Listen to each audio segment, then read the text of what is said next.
tidak bagus bagi kehidupan masyarakat kita. Meskipun ada yang berpendapat ya itu enggak apa-apa. Tapi bagi saya enggak cocok kalau untuk Indonesia flexing gitu ya.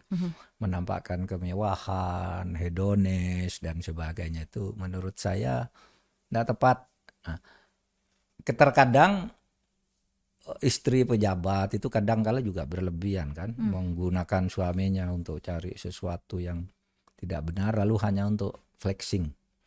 Lalu suaminya terjepit di dalam tugasnya. Kalau cilaka jadi masalah hukum gitu. Iya. Nah, kalau saya tuh hidup ya apa adanya gitu ya, kayak baju gitu ya. Kan ada baju yang harganya 17 juta, ada yang hanya 200.000. Iya. Kalau di foto itu kan sama aja, yang 17 juta dan 200.000. Betul Pak, Iya kan? bener. Sama-sama aja sebenarnya kelihatannya ya. Oh, iya kan? Apa kalau di foto? Kok orang Iya. saya malah enggak tahu lah, tapi orang yang perhatiannya itu bajunya itu harganya 22 juta katanya. Kok bisa tahu? Lah itu Pak mereknya yang di sini. Iya. Banyak pemerhati Pak. Kalau saya enggak. Kadangkala kalau saya punya baju agak bagus tuh kadangkala dikasih orang aja. Kalau beli sendiri ya yang murah yang asal bisa dipakai aja gitu. Enggak cari merek ini, merek itu, penjahit ini, penjahit itu gitu. Dulu Betty, waktu saya jadi menteri pertama ini lucu nih. Gimana tuh Pak ceritanya? Saya kan dosen ya, bajunya ya biasa-biasa aja. Ketika saya jadi menteri, di lantik pertama itu ketemu Pak Taufik Kemas, suaminya Mbak Mega. Itu orang baik sekali.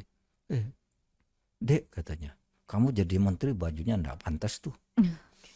Nanti saya kirim penjahit. Kirimlah penjahit sama dia. Kirim penjahit. Sudah itu dibuatkan jas kayak gini nih, yang saya waktu itu enggak tahu kalau ada baju semahal itu. Oh, oke. Pak Taufik Kemas itu orang baik, sehingga saya merasa sedih dan kehilangan ketika orang seperti Pak Taufik Kemas yang suka mengayomi, sukanya berkawan, lalu waktu itu meninggal. Ya kita semua sedih lah. Iya. Nah itulah pandangan saya tentang flexing ya. Terus menurut Bapak orang-orang yang melakukan flexing tuh perlu diberikan sanksi nggak sih Pak? Terus kalau perlu diberikan sanksi, yang cocok sanksi apa ya Pak ya? Enggak, kalau flexing itu tidak melanggar hukum. Oke. Asal barangnya halal. Tetapi dia melanggar moral. Melanggar kepantasan, melanggar budaya juga kalau di Indonesia. Karena gini loh, Betty, hukum itu kan aturan kan, yang kalau melakukan ini hukumannya ini hukum.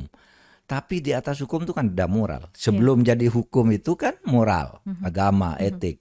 Nah oleh sebab itu kalau orang hanya takut pada hukum itu biasanya ugal-ugalan. Kalau kamu mau tertib, ya takut pada hukum, takut pada moral juga. Artinya taat pada hukum, taat pada moral dan etik juga. Nah itulah Pancasila itu kan begitu. Betul. Pancasila itu bukan hanya hukum lah, itu nilai norma budaya, moral, etik dan sebagainya. Lalu ada hukum, ya kan.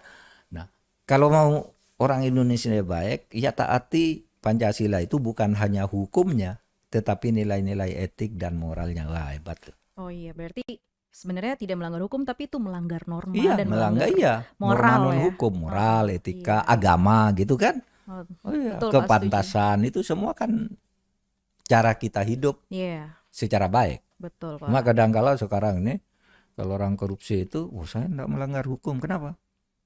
Kan belum ketahuan. Jadi boleh asal nggak ketahuan gitu. Belum diadili. Iya. Misalkan ada pejabat korupsi gitu, terus hakimnya takut ngadilinya, lalu dia bilang saya enggak salah. Kenapa? Oleh hakim saya diputus bebas katanya. Padahal hakimnya takut atau hakimnya disuap juga gitu. Nah tapi kalau kita taat pada moral, taat pada agama, tidak akan melakukan itu. Sehingga Pancasila itu harus totally ya, seluruh nilai-nilainya itu harus hidup pada diri kita ini. Kalau Anda berpancasila dengan baik, pasti akan beragama dengan baik, bermoral dengan baik, dan taat pada.